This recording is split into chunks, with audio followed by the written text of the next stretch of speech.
Hello friends and welcome to this video. Today I will show you how to log in on Ziraat Bankasi online. Go to Google guys and search for Ziraat Bankasi login. Click the first result and then click the first result as I say. After that guys, you see this pictures or this screen. From here, this is official website.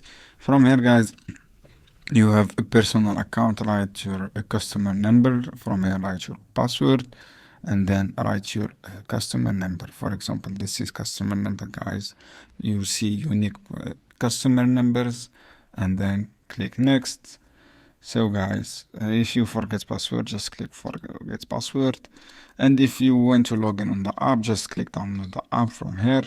And then as you can scan these QR codes and complete the steps to log in. You can log in through App Store or Play Store.